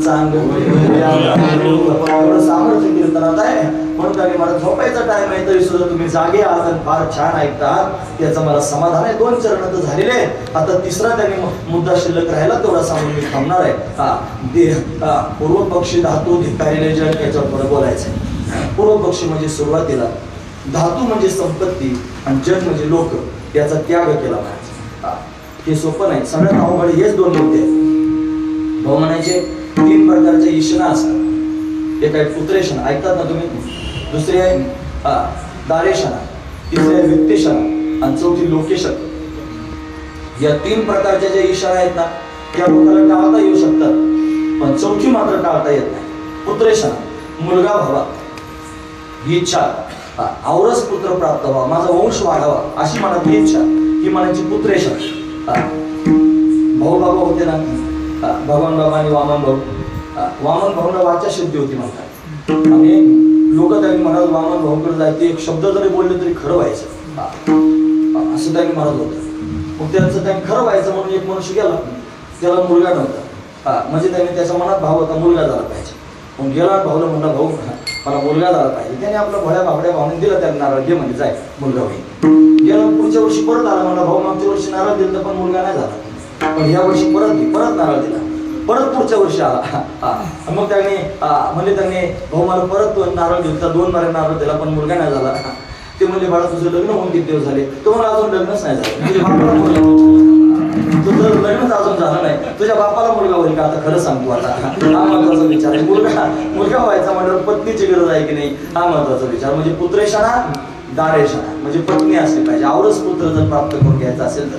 मग नुसती बायको घरात आणली, पोरग झालं आणि मग त्याला खाऊ पिऊ घालायला काही नको का, वाऱ्याकडे तोंड करून उभे करायचे, प्या वारं असं त्यांनी असतं का, हवा पिऊन त्यांनी जगायला कोणी माणसं हवा पिऊन जगतात का, मग काय करावं, थोडं धन पण पाहिजे असतं ना, वित्तेशना, या वित्ताची गरज पडते मला. तो बोवा होऊ नये तर बाबा हो जरी झाला संन्याशी, मध्यानाशी तोंडवाशी, त्याला खायला त्यांनी भूक लागतेच, पोटात त्याने आ करते, हा महत्वाचा विचार आहे. म्हणजे काहीतरी लागल ना पोटाला, वित्त लागणारच आहे, वित्त सगळ्यांना गरजेची गोष्ट आहे. मग वित्त जर त्यांनी मला टाकून दिलं, मग जगायचं कसं, हा महत्वाचा मुद्दा आहे. आणि त्याच्या पुढचा त्यांनी मुद्दा लोकेशना, म्हणजे लोकांनी चांगलं म्हणावं, बुवा म्हणावं, बाबा म्हणावं, महाराज म्हणावं, पंडित म्हणावं, शास्त्री म्हणावं, आचार्य म्हणावं, गुरुदेव म्हणावं, असं म्हणावं, असं त्यांनी सगळं म्हणावं. याच्याकरिता त्यांनी 8 तास महाराज सगळा हे सगळं त्यांनी मला लोकांनी म्हणावं. एवढा मोठा त्यांनी लांबलचक असणारा 8 तास, याला लोकेशन असं म्हणायचं. लोकांनी मला तुम्हाला कळलं मला काय म्हणायचं ते. आणि शेवटच्या शब्दावर मी बळ दिलं, म्हणजे फक्त गुरुवारी असा अर्थ लावायचा, बाकी भू शब्दाचा दुसरा काहीच अर्थ लावायचा नाही असं आहे. हे सगळं मला पाहिजे, याच्या विरुद्ध 8 तास. जोपर्यंत तुला हे पाहिजे तोपर्यंत तुला देव प्राप्त होणार नाही. ज्या दिवशी म्हणशील मला त्यांनी धन संपत्ती वैभव प्रतिष्ठा काहीच नाही पाहिजे आणि मला या लोकांचा मान सन्मान प्रतिष्ठा काहीच नाही पाहिजे, त्या दिवशी त्यांनी मला तू देवाच्या प्राप्तीचा ओरिजिनल अधिकारी होशील. हा महत्वाचा विचार. मग हळूहळू मनातून हे काढून टाकावं. मला काहीच नाही पाहिजे, मला फक्त देव पाहिजे, देव अजून काहीच नको आहे अशी भावना निर्माण झाली पाहिजे. त्यांनी काय केलं सुरुवातीला? असंच केलं महाराज. छत्रपती शिवरायांसारखे आले, त्यांना भेटण्याकरिता म्हणले, निरोप पाठवला, मला भेटण्याकरिता या. ते म्हणले भगवंताचं भजन एवढं गोड आहे, मला टाइम नाही. छत्रपतीने म्हणा तुम्हाला गरज असली तर तुम्हीच मला भेटायला. आता आपल्याला जर एखाद्या मोठ्या माणसाचं निरोप आला ते म्हणतात भेटायला, आपण जाऊ का नाही जायचं? सरळ सरळ गोष्ट आहे, ते म्हणले येणार नाही. म्हणजे काय? परमात्म्याच्या प्राप्तीकरिता अजून काही मुद्दे सांगतो, काय उंच करू नाही का? त्यांनी तुकोबारांनी परमात्म्याच्या प्राप्तीकरिता काय केलं? अजून 7 मुद्दे सांगतो. मगाचे 7 ध्यानात राहिले ना, नाही तुम्ही गप्पा सांगत राहिले, तुम्ही सगळे सोडून देता. सोडून देऊ नका, मगाचे ध्यानात ठेवा. विचारू का नको? विचारू का? देवाच्या प्राप्तीकरिता काय असलं पाहिजे? देव आहे विश्वास असला पाहिजे. नंबर 2, आता मीच सांगतो, भेटत असतो, देव भेटत असतो, हा विश्वास पाहिजे. नंबर 3, छातीला हात लावला बऱ्याच लोकांनी, मला पण भेटू शकतो. नंबर 4, पोरांनो काय रे? इच्छा असली पाहिजे. नंबर 5, काय केलं पाहिजे? प्रयत्न केला पाहिजे. नंबर 6, देवाचा अनुग्रह कृपा झाली पाहिजे. नंबर 7, मग साक्षात्कार होत असतो. झाले 7 मुद्दे. अजून 7 आहे का? आता म्हणतात हे ध्यानात ठेवायला, ध्यानात ठेवल्याशिवाय जमणारच नाही. त्यांनी देवाच्या प्राप्तीकरिता काय केलं? म्हणजे कोण्या व्यक्तीला महत्व दिलं नाही, कोण्या वस्तूला महत्व दिलं नाही, कोण्या प्रसंगाला महत्व दिलं नाही. सर्वस्व देवाला देऊन टाकलं. अखंड भगवंताचं नामस्मरण करत राहिले, भगवंताबरोबर बोलत राहिले आणि भगवंताच्या प्राप्तीकरिता रडले. झाले 7 मुद्दे झाले. ते 7 आधी ग्रहण करायचे, मग या 7 मुद्द्यात जायचं. त्यांनी व्यक्तीला महत्व. छत्रपती काय सामान्य आहेत का? ते म्हणले मुंगी आणि राव आम्हा सारिकाची जीव. व्यक्तीला महत्व दिलं नाही दिलं. त्यांनी नजराना पाठवून दिला, तो परत पाठवला, काय दिला? ठेवा आम्हा विठ्ठलाची व्हा. दिवट्या छत्री घोडे हे तो बऱ्याच जणांकडे. वस्तूला महत्व नाही दिलं. नंबर 3, प्रसंगाला महत्व दिलं नाही. आई मरून गेली, बाप मरून गेला, भाऊजाई मरून गेली, भाऊ निघून गेला, बायको मरून गेली, पोरं मरून गेलं, दिवाळा निघालं, सगळं त्यांनी डोळ्यात झालं. किती प्रसंग आले, महत्व दिलं नाही दिलं. प्रसंगाला महत्व दिलं नाही. नंबर 4, सर्वस्व देवाला देऊन टाकलं, मला समर्पित करून टाकलं. सारं घरदार वाटून दिलं. सगळं वाटल्यावर एक गोसावी आला. आकाराला 5 मिनिटं कमी असतात. तुम्हाला सगळं दिलं सगळ्यांना, मला काहीच नाही दिलं. म्हणजे तू गोसावी तुला काय देऊ? चुलीच्या आळ्यात राख होती, राख, ती राख घेतली गोसाव्याला देऊन टाकली. अरे घरातली राख सुद्धा गोसाव्याला देऊन टाकली. तदार्पित अखिल आचारिता, सगळं देऊन टाकलं. अखंड भगवंताचं नामस्मरण करत राहिले. अखंड खंडेना जीवन रामकृष्ण नारायण. त्याच्यानंतर देवाबरोबर बोलत राहिले. पायपा ध्वजेची चिरवट रायाचा तरकरिता कष्ट देवा, माझे चित्त तुझे पायी राही असे तरी काही, माझे माझं कळू येते आवडून, काय करू मनावर किती आपण सांगू. हे देवाबरोबर बोलत राहिले. देवाला सांगत आले, जळवत ती येथे उपजविती अंतराय, सायासाची जुडी माझे तुझे पाय. आता माझं साह्य येथे करावे देवा, तुझी ही सेवा सकळ गोवुनी. अरे भोगे रोगा जोडून या दिली आणि का अरुचिते होगा आता सकाळपासून. तू का म्हणे असो तुझे मस्तकी नाही लौकिकी आता माझं वर्तन. हे काय देवाबरोबर बोलणं आहे. आणि फक्त बोलले असं नाही, देवाच्या प्राप्तीकरिता रडले महाराज. देवाच्या प्राप्तीकरिता रडले. काय टाकलं? धन बाजूला टाकलं. काय टाकलं? जन बाजूला टाकलं. वैष्णव तो जया अवघी देवावरी माया, नाही आणि प्रमाण तन धन गुण जन, काहीच प्रमाण मानलं नाही. सगळे दूर करून टाकले आणि भगवंताच्या प्राप्तीकरिता अट्टहास केला महाराज. तो पंढरीचा देव भेटावा, त्यानं मला भेटण्याकरिता यावं याच्याकरिता कासावीस झाले. त्याला हाका मारत राहिले, देवा तू भेटत का नाहीस? ये गा माय बाबा पंढरीच्या Bye.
दिलं आणि भगवंताचं चिंतन केलं. गडबड बेभान झाले होते ना तुम्ही सगळे.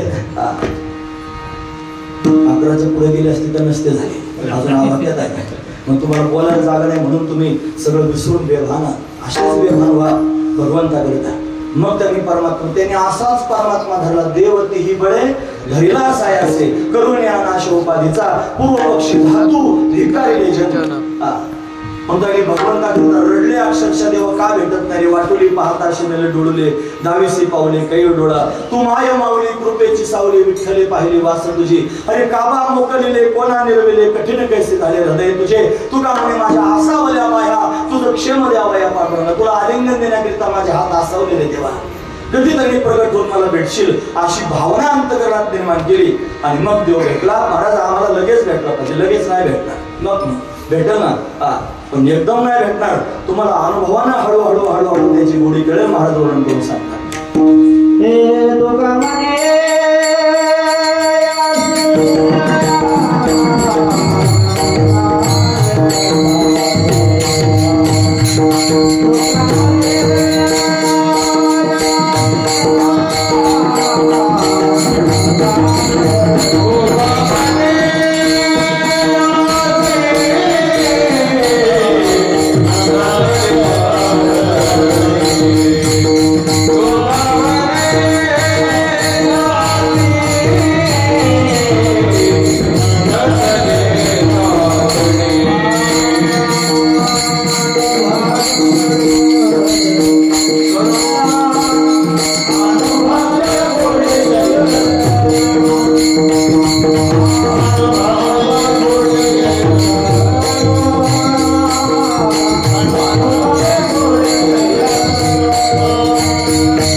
गोडी येईल कळवारे अनुभवानच तिथपर्यंत जाता येईल.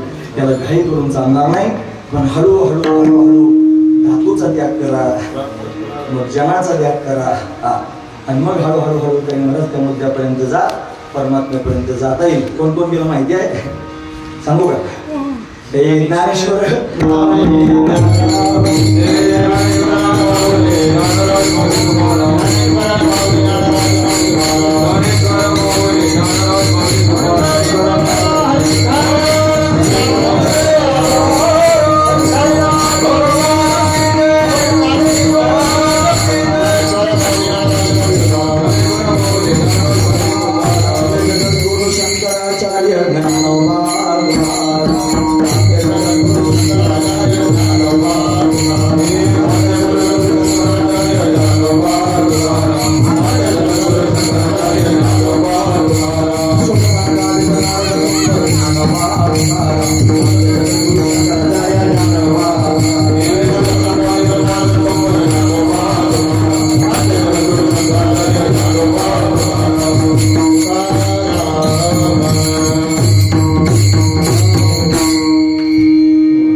दोन मार्ग, विहंग मार्ग, अर्चना मार्ग आपण त्याला पाहू शकतो. मनुष्य त्यांनी सहजासहजी तिथपर्यंत जाणार नाही. उत्प्लवना सरिसा पक्षी फळाशी झुंबे जैसा, सांगे पा नरो केले तैसा पावे वेगा. तो हळूहळू ढाळे ढाळे केतुलेनी एके वेळे, मार्गाचे निबळे निश्चित खाके. जसा उडी मारल्याबरोबर पक्षी झाडाच्या टोकावर जाऊ शकतो, तसा मनुष्य जाईल का? नाही जाणार. मग जाणारच नाही का? जाईल, पण तो हळूहळू ढाळे ढाळे केतुलेने एके वेळे, मार्गाचे निबळे निश्चित ठाके. तसं देव प्राप्त करून घेण्याकरिता ते संत होते, त्याने अट्टहास केला आणि देवापर्यंत गेले. मग आपण जाणारच नाही का? जाऊ, पण कसं? हळूहळू ढाळे ढाळे. मग तुका म्हणते ते नचले तातडे, अनुभवे गोडी गेलं करू, अनुभवाला तिथपर्यंत जाता येईल. हा त्यातला भाग आहे. म्हणजे आपल्या सगळ्यांना परमात्मा प्राप्त होईल. फक्त इच्छा निर्माण करा, प्रयत्न करा, अनुग्रह होईल, साक्षात्कारापर्यंत जाल. दिव्य असा अनुभव असो. यथामती अथवकाश भगवंताची सेवा करण्याचा प्रयत्न केला. झालेली सेवा भगवंताच्या चरणी, हनुमंतरायांच्या चरणी, दत्तप्रभूंच्या चरणी, रामरायाच्या, पांडुरंगाच्या चरणी समर्पित करून या ठिकाणी थांबूया. 2 तास बसून तुम्ही माझी बडबड ऐकू